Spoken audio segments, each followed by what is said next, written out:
I made a video game in less than 48 hours.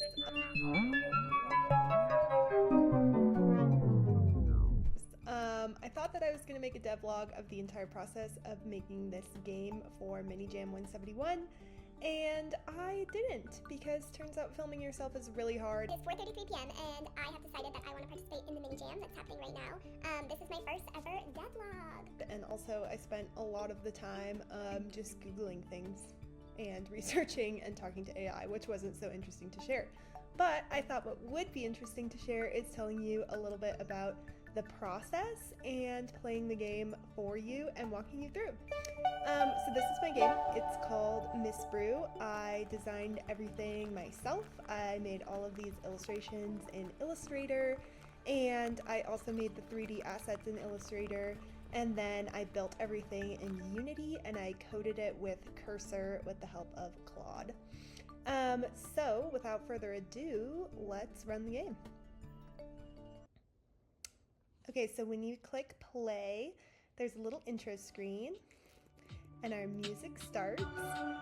One of the best parts about working on this game was that my husband, Andrew, made all of the music and sound with me, which was super, super fun to work with him, and I think it makes such a big difference to a game to have good music, so thank you, Andrew, we love you. Okay, we're gonna hit start. Misbrew, verb, to make a mistake in the process of brewing. I don't really know if misbrew is a real word. Maybe it's a word I made up. I think this is what it means. So, starting with the definition. Click next and you see where we are. Cute little castle-y, mystical house, really leaning into that mystic theme. On the table there's a book, Potions and Brews. And then we meet our little wizard character. This is our main character guy, and you can see he's brewing things in his big cauldron. He's got a pet cat up on the bookshelf, a little moon out the window. Magic brew recipe. The book is open to the final step. Add one special bean.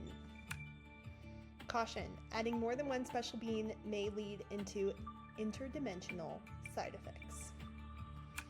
And then what happens, of course, a cat does what a cat does, and he knocks over all of the beans into the cauldron. I'm really proud of the animation. I made it in After Effects and then imported it into Unity. And then here we are.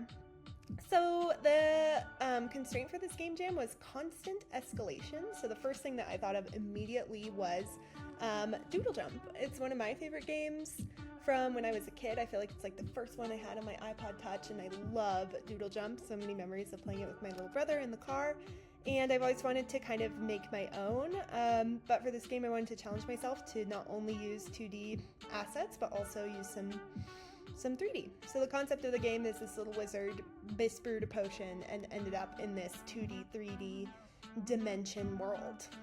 So we can use left and right arrows to start hopping up and through onto all these platforms. And what I did is I made all of these prefabs in Unity and had Unity make a platform spawner for me that increased in difficulty as you go up. So they start a little closer and then they get a little harder.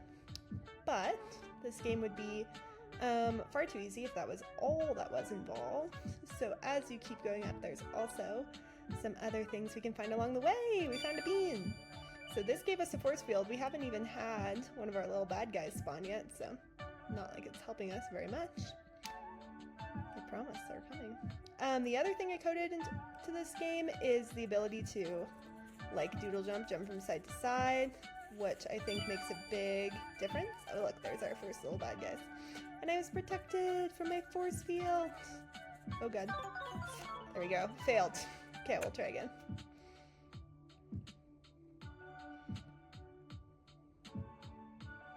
So this is the game. I learned so much along the way. I had a particle system in the background that rained down the illustrations. I think that added to the vibe.